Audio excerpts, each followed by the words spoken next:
pasó. Ahí se ve el video. Así escribí, por favor.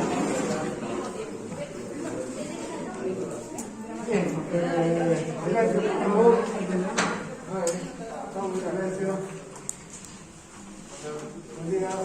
Vamos a empezar la clase y vamos a continuar lo que quedamos ayer. Vamos a algunas características anatómicas del riñón. Ahora hablaremos de la unidad funcional del riñón, que es la nefrona. La nefrona viene a ser la unidad funcional del riñón. Ya tenemos más de 1 millón de nefronas por cada riñón. Estas nefronas es lo que, mantienen el mismo número durante toda la vida, van disminuyendo a lo largo de los años, a partir en especial de los 40, 50 años, van disminuyendo el número de nefronas por riñón. Sin embargo, igual una persona de 90 años puede tener riñones perfectamente funcionales a pesar de que disminuye el número de nefronas. No sé si recuerdan cuando hemos visto en circulatorio, hemos visto incluso que en un experimento que se hace con un perro se quita hasta 2/3 de un riñón de un perro y del riñón izquierdo y todo el riñón derecho, ¿no? Y todavía funciona, todavía puede riñón filtrar adecuadamente los líquidos siempre y cuando no haya un incremento en la dieta de sal. Cuando se incrementaba la sal, entonces sí subía la presión arterial porque no había ya una correcta eliminación de la sal, ¿no? Entonces la persona puede vivir perfectamente con un número menor de nefronas de esta unidad. Bien, ahora, esta unidad funcional, la nefrona, está conformada por dos partes. Una parte que es el glomérulo. El glomérulo es una red de capilares glomerulares, de capilares. Estos son capilares que se forman a partir de la arteriola aferente. La arteriola aferente termina en capilares. Los capilares son muy parecidos a los capilares sistémicos, excepto que tienen además una capa de células endoteliales o epiteliales que se conoce con el nombre de podocitos. Después tienen el mismo endotelio y también la misma capa o membrana basal que los capilares sistémicos. Estos capilares glomerulares tienen la característica de tener presiones más altas que las del capilar sistémico. El capilar sistémico tiene una presión media de 17.3 milímetros de mercurio. Este tiene una presión de 60 milímetros de mercurio, mucho más alta. Esto favorece la filtración glomerular. Otra característica es que a partir de los capilares glomerulares del glomérulo se origina otra arteriola, la arteriola eferente. Esta arteriola eferente tiene un diámetro menor que el de la arteriola aferente. Es por eso que también, vean, la presión en el capilar glomerular es mayor, aumenta la presión en el capilar glomerular, incluso es mayor que la presión de la propia arteriola aferente, porque este diámetro es estrecho, entonces no permite la salida de gran cantidad de sangre. Luego, la arteriola eferente origina otra red de capilares, los capilares peritubulares. Estos capilares peritubulares están alrededor de los túbulos y una importancia que tienen estos capilares es que están aquí para la reabsorción del agua y de los solutos que se filtran. Luego entonces estos capilares ya van a terminar en las vénulas y las venas, y luego las venas arciformes, las venas interglobulares y finalmente la vena renal. Entonces el glomérulo y la red de capilares es una parte importante de la nefrona. La otra parte importante de la nefrona es un tubo o un túbulo de células epiteliales largo y sinuoso, como ustedes ven, ¿no? Que tiene varios segmentos, varias partes. Primero está la cápsula de Bowman que envuelve al glomérulo, ¿no? Todo lo que se filtra del glomérulo pasa a la cápsula de Bowman. Entonces, si esta es la arteriola aferente que origina el glomérulo, y luego la arteriola aferente y arteriola aferente, y este glomérulo. Entonces, la cápsula de Bowman viene a ser eso, una cápsula,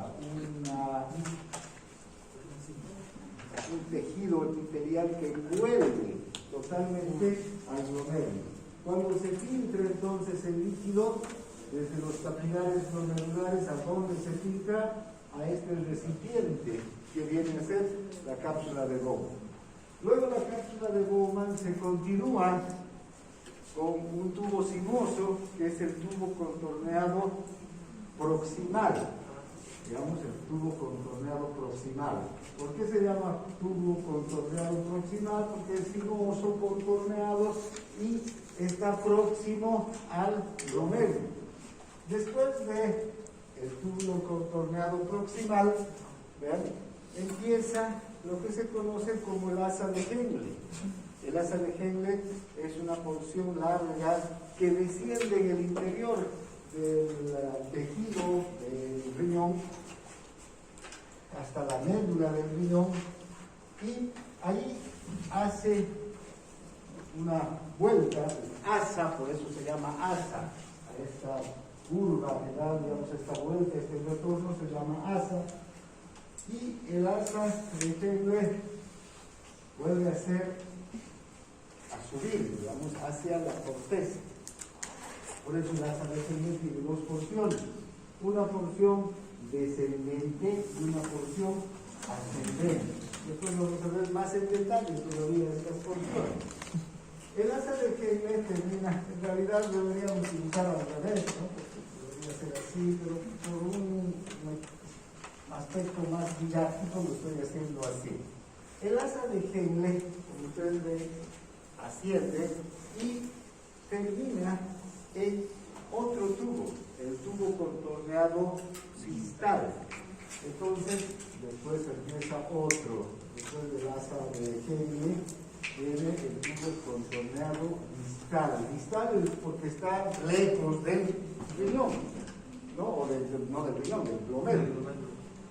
Este tubo distal se origina, si ustedes pueden observar, aquí entre la arteriola deferente y la arteriola aferente, pasa por ahí, el asa de Henle y el tubo, el punto en el que se origina el túbulo distal, y aquí hay una parte del tejido de estos túbulos que es importante, es un punto esencial para el funcionamiento de la nefrona, que es la mácula densa, que está formada por varias células que son vasoreceptores, quimioreceptores, que pueden percibir las variaciones tanto de la presión como de la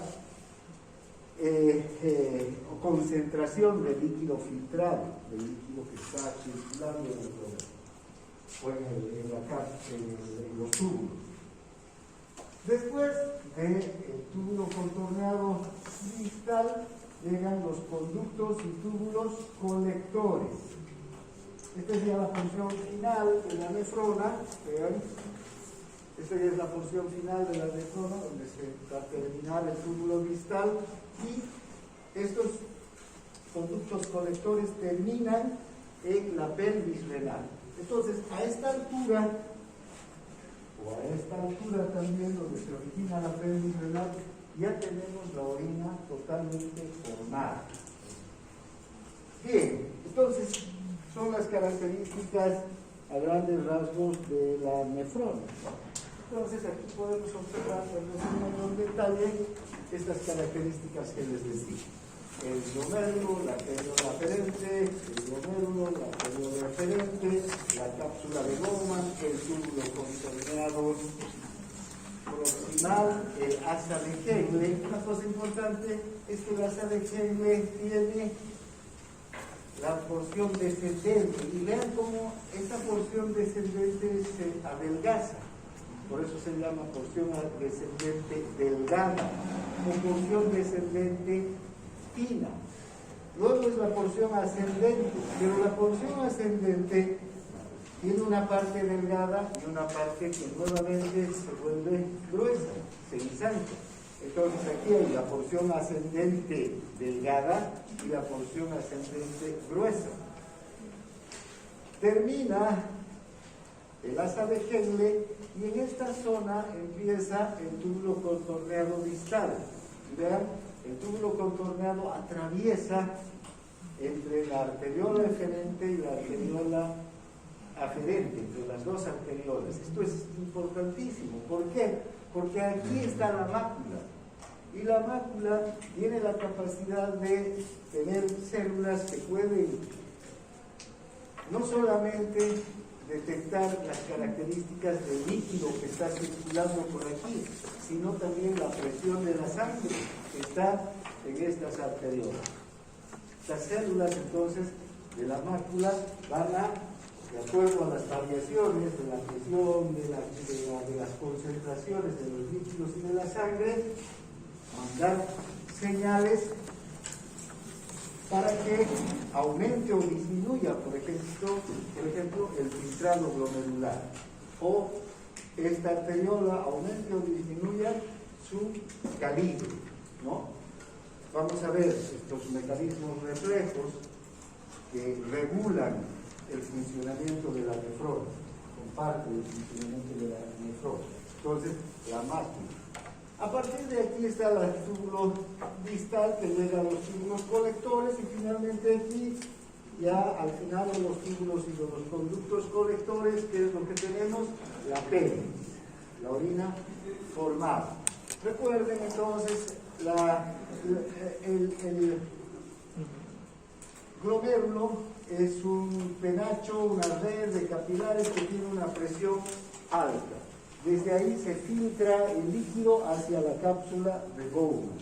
Después empieza a recorrer el líquido a través, ya sabemos, del túbulo proximal, del asa de Henle, del túbulo distal y de los conductos colectores.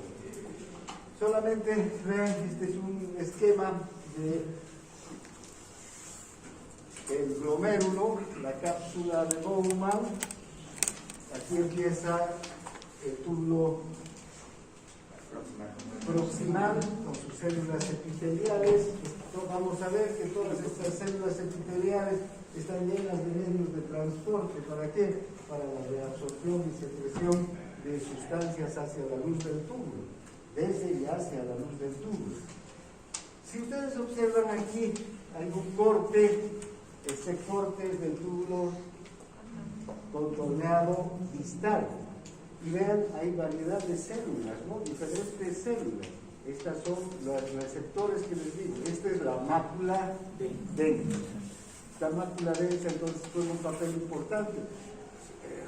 Por una parte, puede determinar las características del filtrado, pero por otra también puede determinar, por ejemplo, las presiones y otras características de la sangre que están llegando a través de la arteriola aferente hacia el glomérulo. Gracias a eso tiene la capacidad de producir estímulos y que van a tener respuestas en función del control del funcionamiento de toda la nefrona. Bien, ahora tenemos dos tipos de nefronas en general. Unas nefronas que son las nefronas corticales y otras que son las nefronas medulares. Si recuerdan, hemos visto que el riñón tiene la parte de la corteza y la parte de la médula.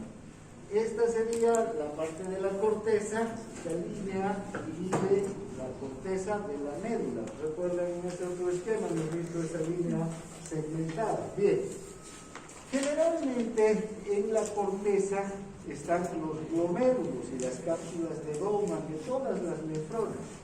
Pero hay unas nefronas, estas nefronas, las nefronas corticales, que tienen el glomérulo, la cápsula de Bowman y todos los túbulos, incluso el asa de Henle, a nivel de la corteza. Entonces, estas nefronas tienen asas cortas, que no llegan hasta la médula. Tenemos las otras, las nefronas medulares, que, como ustedes ven, el glomérulo, la cápsula de Bowman están a nivel de la corteza, pero la asa de Henle y los túbulos penetran en el interior de la médula, en profundidad. A estas entonces se las conocen como nefronas medulares. Una característica que tienen estas nefronas medulares, además de tener el glomérulo y los capilares peritubulares, es que tienen unos vasos que se llaman los vasos rectos. Estos vasos rectos juegan un papel muy importante a la hora de producir una orina bien concentrada. Vamos a ver ese mecanismo, el mecanismo de los vasos rectos, cuando, por ejemplo, hay deficiencia de líquido extracelular por cualquier motivo, porque hay una hemorragia, porque hay una deshidratación, porque no se ha tomado la suficiente cantidad de agua, y entonces el riñón tiene que retener agua, ¿no? Retener agua y eliminar poca cantidad de orina. Pero esta orina tiene que estar muy concentrada. Ya les decía ayer que independientemente de la cantidad de orina que eliminemos, el riñón tiene que eliminar todos los días una cantidad siempre uniforme de solutos. No puede no eliminar estos solutos. Entonces, estos vasos y estas nefronas son las que se encargan de retener la mayor cantidad de agua y permitir la eliminación de los solutos en una orina bien concentrada. Desempeñan un papel importante estas nefronas medulares en ese mecanismo. Bien, ahora hablaremos de la micción. Antes de ya ver todos los procesos de filtración glomerular, hablaremos de lo que es la micción. La micción no es nada más que el acto de orinar, ¿no? Es el proceso mediante el cual la vejiga urinaria se vacía cuando está llena. Y esta micción, el acto de orinar, se realiza en dos pasos. Uno es, primero, la vejiga se tiene que llenar. La vejiga es un órgano hueco.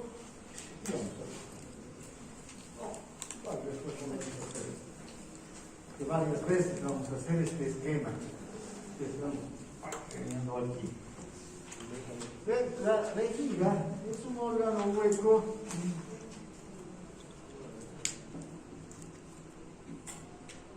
que recibe la orina a través de los uréteres, desde los riñones. La orina desciende hasta la vejiga. Cada vez que orinamos, la vejiga queda vacía.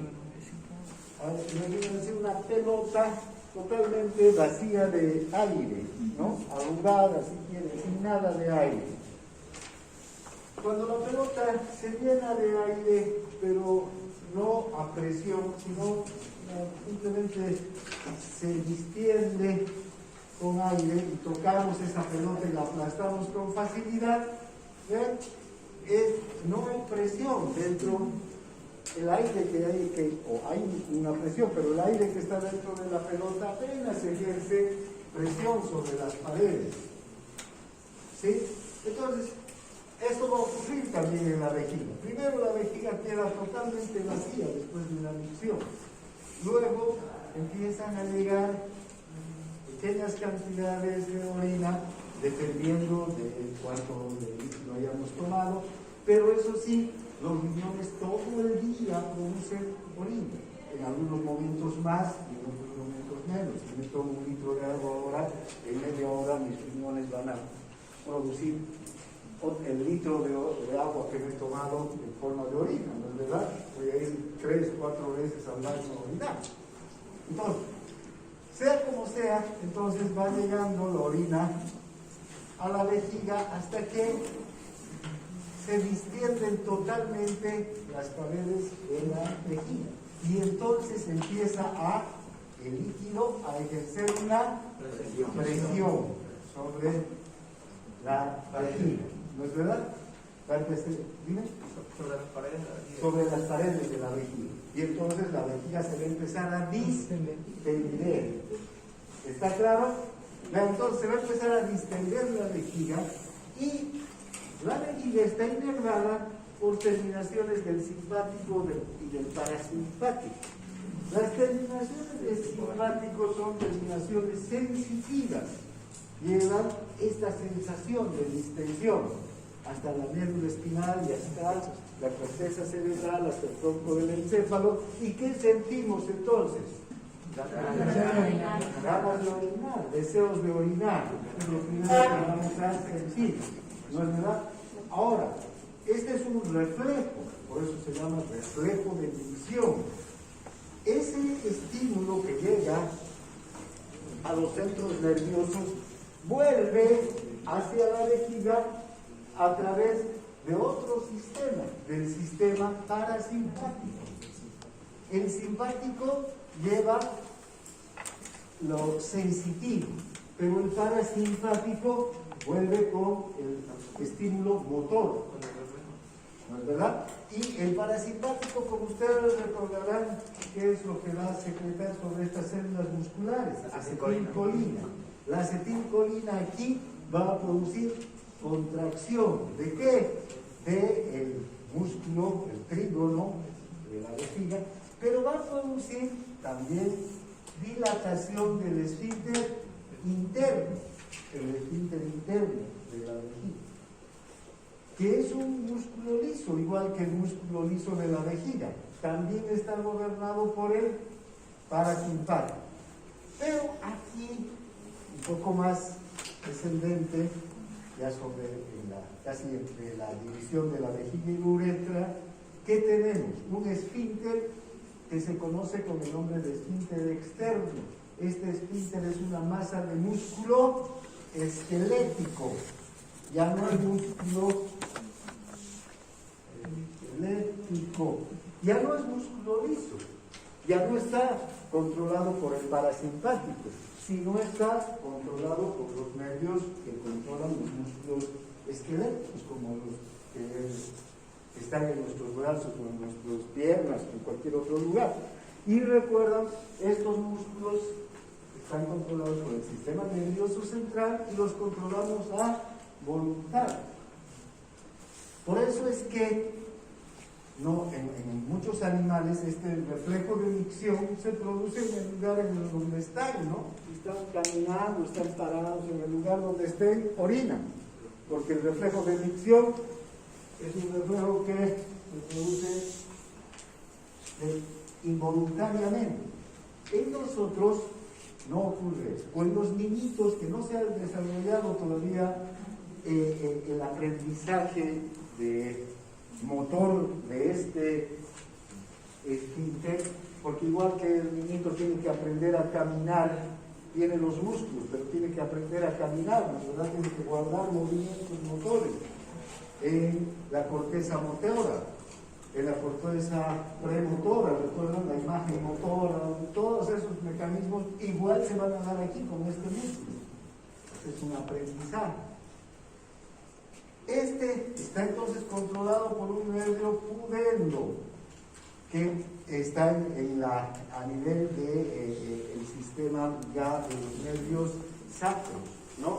Ahora vean, este nervio pudendo nos permite controlar a voluntad este estímulo. Entonces, si yo estoy pasando clases y el reflejo de micción se desencadena, así la vejiga esté totalmente llena, no voy a orinar, ¿verdad? En una clase, porque mi sistema nervioso central está controlando y este esfínter está contraído. Voy al baño y a voluntad inhibo, porque este esfínter está controlado por centros facilitadores y por centros inhibidores, ¿ya? Entonces, inhibo la contracción y facilito la relajación del músculo, fíjense, y entonces recién se produce la micción. Entonces aquí hay un doble control de la micción, ¿no? Por una parte está el sistema nervioso autónomo, que desencadena el reflejo miccional, pero por otra parte está el sistema esquelético, el sistema nervioso central que controla los músculos esqueléticos, que controla la voluntad. Bien, entonces no vamos a entrar ya en mayor, solo aquí, vean, la vejiga, aquí están los reclusores, el trígono, los músculos lisos, el simpático que lleva las terminaciones sensitivas, que lleva el estímulo, el parasimpático sacro que viene con el impulso motor, y el pudendo que controla al esfínter externo, ¿ya? A ver, aquí hay un... Entonces, bien, ahora, ¿cómo se realiza el transporte de la orina desde el riñón hacia la vejiga? Desde el riñón, no bien sale ya la orina formada por los túbulos colectores y los conductos colectores, pasa a la pelvis renal. Ya la pelvis renal se continúa con los uréteres. Los uréteres son órganos huecos, igual que el intestino, y entonces están compuestos también o conformados por músculo liso. Es un músculo liso, igual que el músculo del intestino o de los vasos. También los uréteres están inervados por el sistema parasimpático y el simpático. Los dos sistemas van a actuar sobre este músculo liso. El parasimpático, con la acetilcolina, lo que hace es producir movimiento, contracciones peristálticas.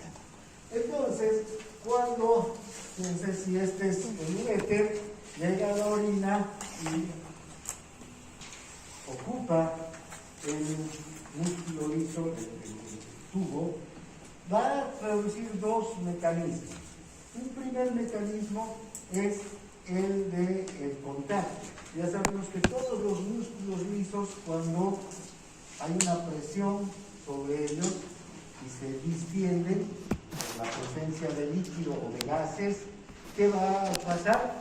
Va a haber una respuesta motora de contraer. El solo hecho de que estén ocupados y se distiendan las paredes van a producir una respuesta motora de contracción. Eso ocurre a nivel del músculo liso del tubo digestivo, a nivel del músculo liso de los uréteres, a nivel del músculo liso de los vasos. Cuando hablemos del digestivo vamos a ver también cómo la respuesta motora es inmediatamente en contacto con los alimentos o con el contenido intestinal. Pero además, también aquí hay terminaciones sensitivas que van a tener una respuesta motora por parte de la acetilcolina del parasimpático, y el parasimpático también va a producir movimientos peristálticos de contracción. Estos movimientos entonces son los que impulsan a la orina hacia ¿dónde? Hacia la vejiga. ¿Ya? Entonces nosotros podemos estar echados o parados de cabeza si quieren. Igual la orina va a ir desde los uréteres hacia la vejiga.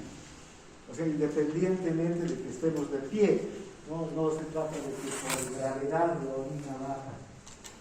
No es así. La orina baja gracias a estos movimientos peristálticos que realiza el músculo liso de los uréteres. Bien. Bueno, solo aquí para ver, fíjense, esta gráfica nos muestra cómo se produce el llenado de la pared vesical y aumenta el tono del músculo liso y la respuesta motora que va a venir desde luego después. Fíjense, aquí tenemos una gráfica donde en el eje de las 10 tenemos la cantidad, la presión en centímetros de agua ejercida por la presencia de líquido en las paredes de la vejiga. Y el volumen, la cantidad de orina, ¿no? Fíjense, con una cantidad de orina por debajo de 200 ml, de 150, de 200 ml, prácticamente no hay presión sobre las paredes vesicales, ¿no? Era como cuando estaba, les decía, totalmente vacía la orina, pero igual, o la vejiga, igual se está llegando el líquido, pero no está ejerciendo todavía una presión. Cuando llega a 200, alrededor de 200 ml, entonces recién las paredes están ya empezándose a distender. Y fíjense cómo la presión del líquido sobre las paredes va a tener una respuesta, ¿no? Va a aumentar la presión del líquido sobre las paredes. Con 200 ml ya podemos tener una presión de 10 centímetros de agua. Con 300 ml, 25 milímetros de agua. Con 400 ml, 40 centímetros de agua. Esa presión se va a distender la pared entonces de la vejiga. Lo que va a hacer es despertar los impulsos sensitivos que terminan con el reflejo de micción, ¿no? Bien. Ahora, bueno, estos centros que controlan a este esfínter externo, recuerden, están en el encéfalo. Son centros facilitadores o inhibidores, ¿ya? Que controlan a este esfínter, al esfínter externo.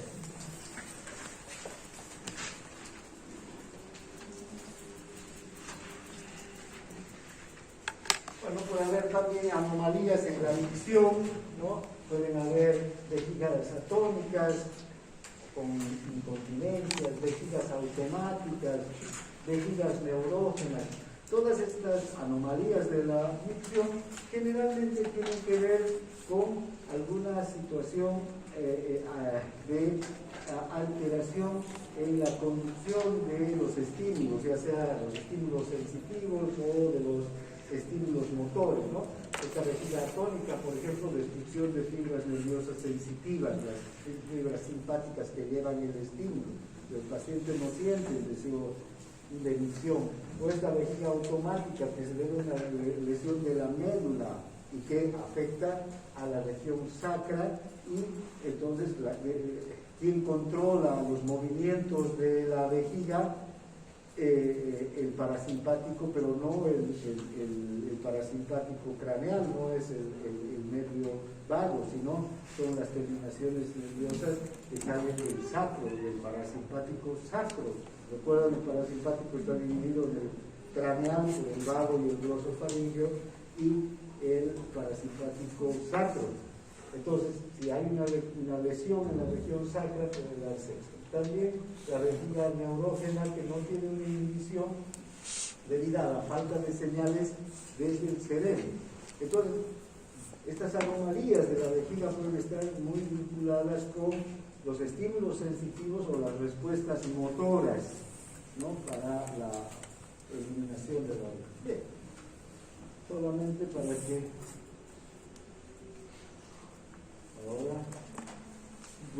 ahora empezaremos a hablar del filtrado glomerular, el primer proceso de producción de la orina.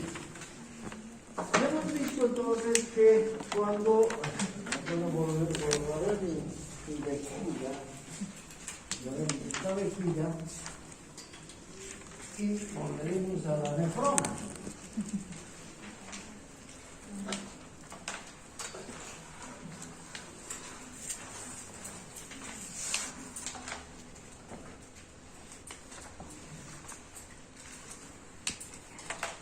Glomérulo y la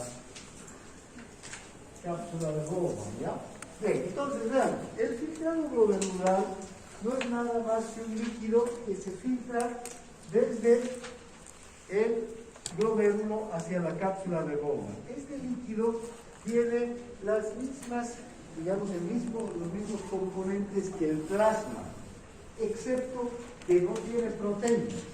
Después, todos los componentes entonces del líquido extracelular vamos a encontrar en este filtrado. Agua, iones, glucosa, aminoácidos. No vamos a encontrar ácidos grasos porque los ácidos grasos están ligados a las proteínas. Viajan en el plasma ligados a las proteínas, entonces no se filtran. Tampoco vamos a encontrar gran cantidad de calcio, porque la mitad del calcio del líquido extracelular está ligado a las proteínas plasmáticas, como hemos visto ayer, hemos hablado ya de esto, ¿no? Pero después todos los otros elementos libres que están en el plasma y que son parte del líquido extracelular van a estar en las mismas concentraciones, entonces en el filtrado glomerular. Entonces, ¿cuánto de sodio habrá? 142 miliequivalentes. ¿Cuánto de potasio? 4 miliequivalentes. ¿Cuánto de bicarbonato? 28 miliequivalentes. Es lo mismo que el plasma, lo vamos a encontrar en este filtrado glomerular. Eso recuerden. Lo único que no hay es proteínas, entonces, ¿ya? Y desde luego no hay glóbulos rojos, no hay glóbulos blancos. Si encontramos proteínas, eso quiere decir que hay una falla aquí, una alteración. Cuando se encuentran proteínas en la orina, por ejemplo, eso se conoce como proteinuria y eso ya es un signo de alteración del funcionamiento renal. ¿Ya? Entonces, no tiene que haber proteínas nunca en la orina. Bien, ahora, ¿cuánto de líquido se filtra? Ya les decía, en un lapso de 24 horas, aquí se van a filtrar 180 litros. Vean qué cantidad más grande, un uril, ¿no? Esos grandes de líquido. Ya pueden darse cuenta del trabajo que tiene el riñón durante las 24 horas. Esos 180 litros están a una razón de 125 mililitros por minuto. Entonces, cada minuto se filtra 125 mililitros hacia la cápsula de Bowman. Y esos 125 mililitros recorren los túbulos. Van a recorrer los túbulos y al final, entonces, vamos a volver a hacer esto. Aquí, en la pelvis, podemos tener entre 1 a 1.4 litros de ¿qué? De orina. ¿Y cuánto se va a reabsorber? 179, 178 litros se van a reabsorber de todo ese líquido, con sus componentes además. Bien, ahora, este filtrado del líquido se debe también a fuerzas físicas, o sea, este líquido no sale espontáneamente, sino está controlado por fuerzas físicas. Fuerzas físicas que nosotros ya conocemos, que son la presión hidrostática y la presión corriosmótica. Aquí hay que ver una característica interesante, que la presión hidrostática es de 60 milímetros de mercurio, ya hemos dicho en el glomérulo. Pero también la presión coloidosmótica cambia. Como quiera que está saliendo mucho líquido, la sangre que queda en el glomérulo, por decirlo así, se espesa. Es decir, aumenta la cantidad de ¿qué? Viscosidad. De proteínas, porque no salen proteínas. Las proteínas se quedan en el glomérulo. Entonces, la presión coloidosmótica también va a aumentar. Ya no es de 28 milímetros de mercurio, sino es una presión de 32 milímetros de mercurio. ¿Sí? Entonces, vamos a ver, también aquí hay una presión hidrostática, porque aquí hay mucho líquido, porque está pasando líquido, hay una presión hidrostática. Pero en la cápsula de Bowman, ¿qué no va a haber? Proteínas. Entonces no hay presión coloidosmótica. No es verdad, en la cápsula de Bowman, acuérdense por estas características. Entonces, las mismas, digamos, presiones van a ser las mismas fuerzas físicas que hemos visto que determinan el filtrado en el capilar sistémico, van a determinar el filtrado en el glomérulo hacia la cápsula de Bowman. Entonces la presión hidrostática va a ser de ¿cuánto hemos dicho? 60 milímetros de mercurio. La presión coloidosmótica 32. La presión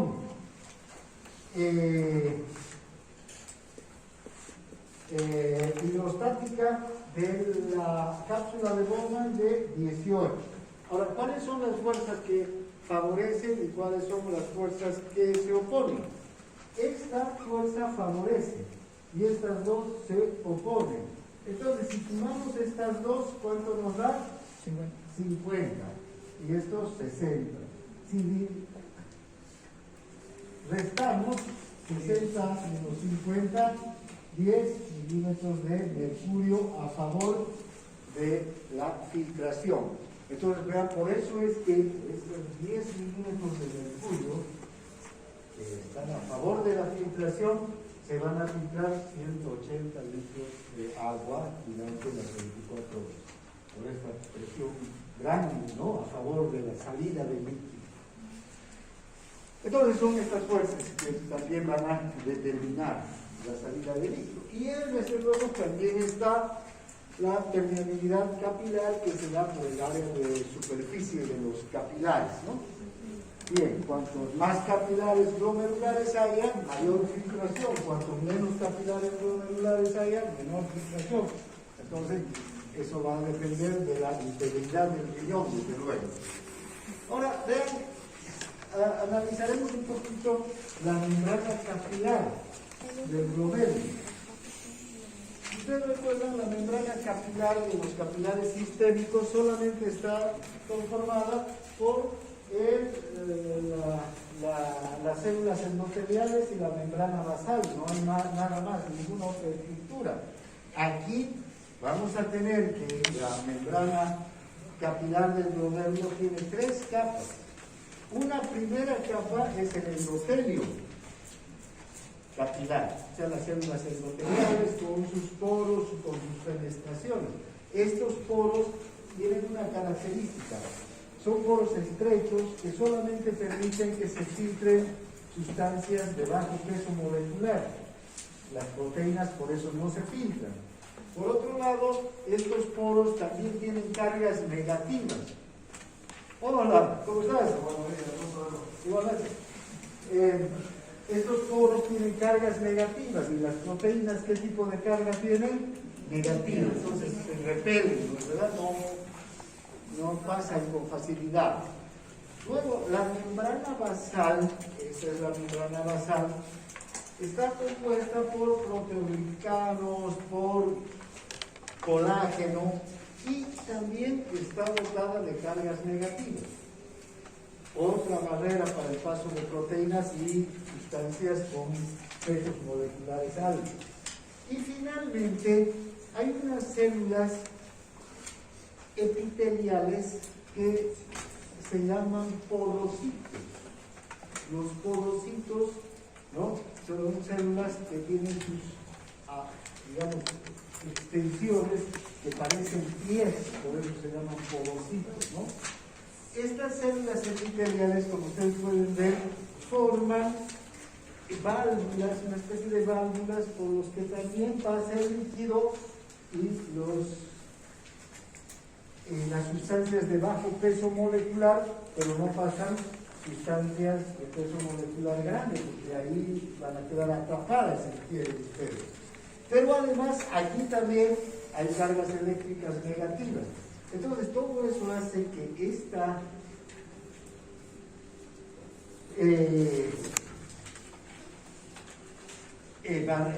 membrana capilar sea totalmente impermeable para las proteínas y para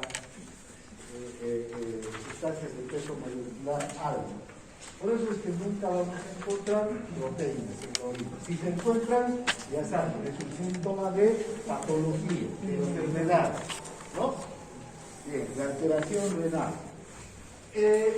Aquí tenemos, solo para que podamos hacer una comparación, las características del filtrado, ¿no?, de la capacidad de filtración que tienen ciertas sustancias.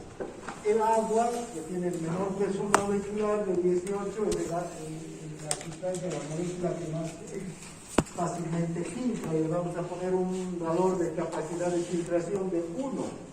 El sodio, con un peso molecular de 23, la glucosa de 180, también tienen la misma capacidad de filtración de 1, filtran con facilidad.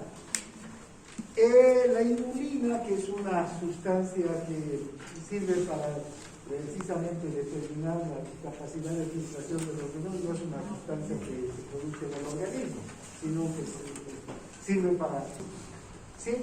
Si ustedes ven la mioglobina, la albúmina en especial, que es una proteína plasmática de alto peso molecular de 69.000, es totalmente impermeable porque tiene una capacidad de 0,005.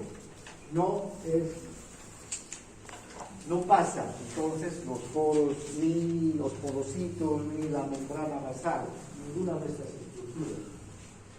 Bien, todas entonces las moléculas con carga negativa se filtran con menos facilidad. Todas las moléculas con peso molecular alto se filtran con menos capacidad o no se filtran. En cambio, las con peso molecular bajo y carga positiva se filtran rápidamente, ¿no? Recuerden esto, porque cuando vean fármacos también van a ver cómo hay fármacos, medicamentos que se filtran y se eliminan por los riñones, por el filtrado molecular, pero tienen que tener que como peso molecular bajo, tienen que tener también cargas negativas o neutras, pero tener un peso molecular bajo. Hay otras que no se filtran, no se eliminan por los riñones, no se eliminan por el filtrado. Hay otras como por ejemplo la penicilina, que se eliminan a través de la secreción tubular. En los túbulos se elimina la penicilina. Bien, ahora, y hemos visto cuáles son los determinantes del filtrado glomerular. Hace un instante hemos hablado de estas presiones y la presión neta de filtración de 10 milímetros de mercurio. ¿No? Aquí se producen entonces, aquí tenemos la presión hidrostática del glomérulo, la presión corredosmótica del plasma a nivel del glomérulo y la presión de la cápsula de Bowman, la presión hidrostática de la cápsula de Bowman. ¿Cuáles son las presiones que favorecen? La presión hidrostática. ¿Y cuáles se oponen? La corredosmótica y la de la cápsula de Bowman. ¿Sí? Si sumamos estas dos, 50, 60 menos 50, 10 milímetros de mercurio que favorecen entonces la filtración. Por eso se filtra tanto líquido desde la cápsula de Bowman hasta los riñones. Entonces, vean, si aumenta la presión de la cápsula de Bowman, la presión hidrostática de la cápsula de Bowman, ya no 60 sino 70, ¿qué va a pasar? Tenemos una diferencia mayor todavía, 20 milímetros, ¿no? Entonces se va a filtrar mayor, va a aumentar el filtrado. Si aumenta la presión coloidosmótica, el cambio de la cápsula de Disminuye el Bowman, filtrado. digamos de 38 a 40, ¿qué va a pasar? Disminuye. Menos filtrado, porque va a evitar el filtrado de la presión coloidosmótica. O también el aumento de la presión a nivel del capilar glomerular va a aumentar el filtrado, ¿no? Bien.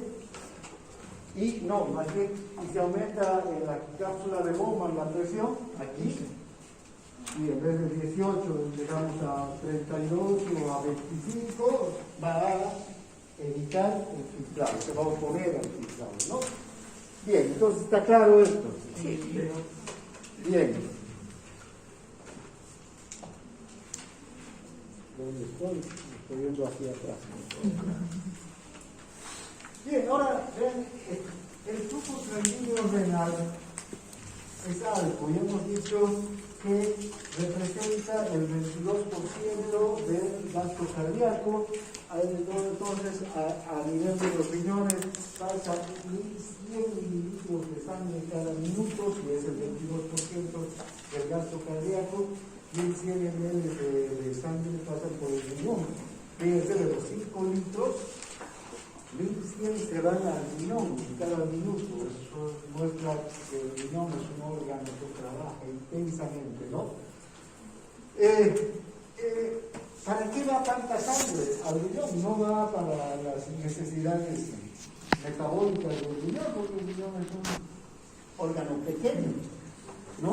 Que no tiene una necesidad metabólica muy alta, aunque, como vamos a ver después, todo el recorrido de los túbulos están plagados, o sea, está lleno ¿de qué? De ATPasas de sodio, ATPasas de hidrógeno, que esas bombas consumen mucha energía, entonces requieren de un flujo sanguíneo alto. Pero este flujo sanguíneo tan alto se debe a que el riñón lo que hace es filtrar, ¿no?, la sangre para todo el organismo. Es decir, hace que se vayan las sustancias que no necesitamos, porque vean, hemos visto que por aquí pasa todo lo que está en el plasma, y ahí hay muchas sustancias que necesitamos y que tienen que volver al organismo para mantenerse dentro de los valores normales. Y hay otras sustancias que no necesitamos, como la urea, la creatinina, el ácido úrico, sales biliares, que hay que botarlas, o hay sustancias que están por demás. Si hemos comido mucha sal, esa sal no es bueno que se quede en el organismo, sino va a retener líquidos, como ya hemos visto en el circulatorio, ¿no? Entonces, ese exceso de sal hay que eliminar. De eso se encargan entonces los riñones mediante este filtrado. El consumo de oxígeno en el riñón es alto, ya les decía, por este motivo de que en este trabajo que hay a nivel de los túbulos hay mucha bomba ATPasa, muchas bombas ATPasa.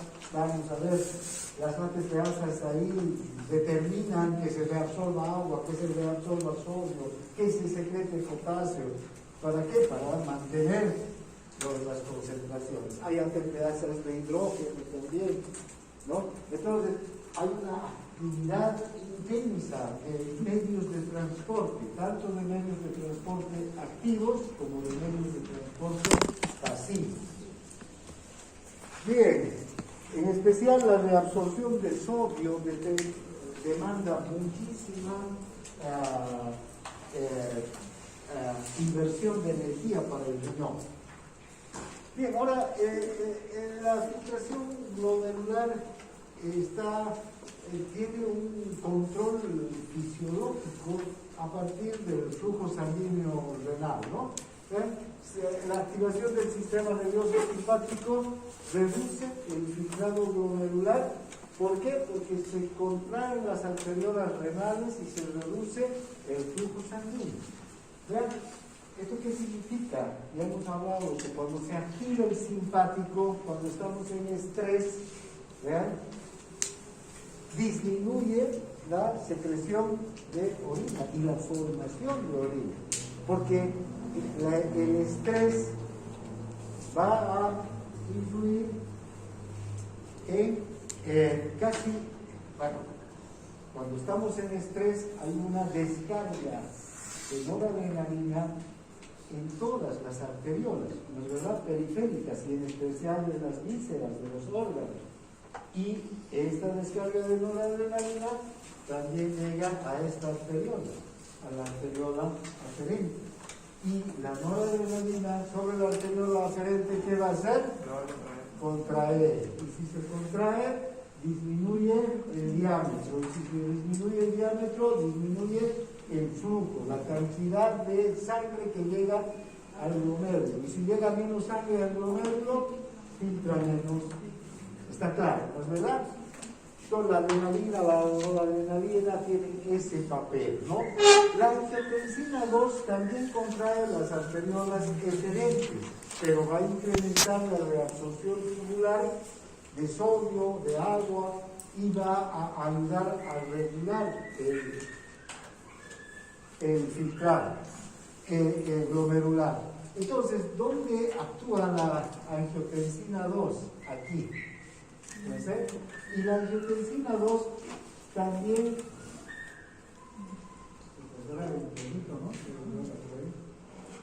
Quedó atrapado en algo, o alguien ha venido con su pelo y lo ha dejado amarrado. Bueno, no podía meterlo a clase, seguramente. Bien, vean, la angiotensina 2 actúa aquí. ¿Cuándo se produce angiotensina 2? La angiotensina aldosterona. ¿Para qué? Para aumentar la reabsorción de sodio y de agua, ¿verdad? A nivel de estos túbulos. Entonces, evita que haya mayor salida de líquido hacia el capilar.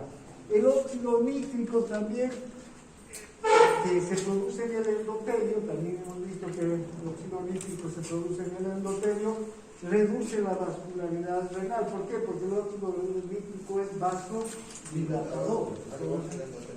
Ayuda a... la endotelina es vasoconstrictora, pero la endotelina se produce ¿cuándo?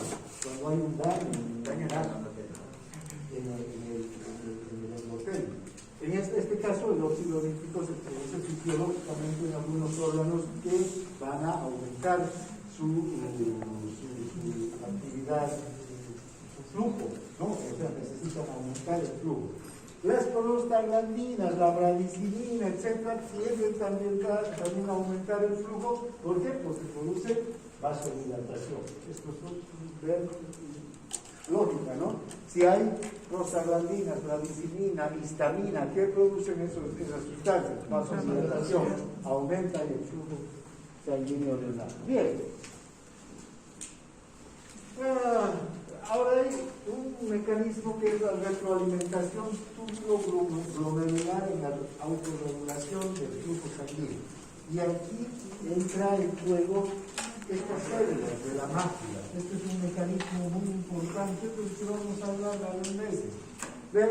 Entonces tenemos, vean, aquí a nivel de la mácula tenemos dos componentes, un mecanismo arteriolar aferente, la arteriola aferente y la arteriola referente, ¿no? Aquí, bueno, esta entonces viene a ser la aferente, la que está llevando la sangre, y esta, la que está sacando ya la sangre del glomérulo. Ahora, esta es la aferente, sí. Entre las dos arteriolas pasa el túbulo, y en ese punto en el que pasa, y estas son las dos arteriolas, y este es el túbulo, ¿vean? En este túbulo hay estas células, ¿no? Son diferentes tipos de células. Estas células no tienen Estas son las células yuxtaglomerulares que van a detectar, por una parte, las presiones que están en las arteriolas, ¿no? Son capaces de detectar las presiones en las arteriolas, pero también van a detectar la composición, en especial la osmolaridad, la concentración del sodio y de otros productos, básicamente del sodio, a nivel de la mácula densa, y también la cantidad de líquido que hay en el túbulo, que está pasando a través del túbulo. Entonces, este mecanismo, cuando aumenta o disminuye la cantidad de líquido, en especial cuando aumenta la cantidad de líquido, lo que hace es enviar señales a la arteriola aferente para que se contraiga y disminuya la cantidad de líquido que está llegando hacia el glomérulo, ¿no es verdad? Y las otras se pueden hacer dilatar para que salga mayor cantidad de líquido. ¿Qué pasa si llega menos líquido y sale más líquido? La presión en el glomérulo va a disminuir, y si disminuye la presión en el glomérulo, disminuye la filtración, disminuye las fuerzas netas de filtración, ¿no? Entonces, ese mecanismo es importante para eso. También vean qué sucede si reduce el cloro o el cloruro de sodio a nivel de la mácula densa al pasar. Esta reducción de las concentraciones de cloruro de sodio ya no en las arteriolas, sino en el filtrado glomerular, va a dilatar las arteriolas aferentes y va a aumentar la liberación de renina. ¿Recuerdan? Para el mecanismo de renina-angiotensina. La renina liberada aumenta la formación de angiotensina, y la angiotensina va a ir hacia las arteriolas eferentes, y en las arteriolas eferentes que van a producir contracción, ¿no? Bien, entonces son mecanismos que están a este nivel. Entonces tenemos Lo corto ya. Yo, ¿no? Y aquí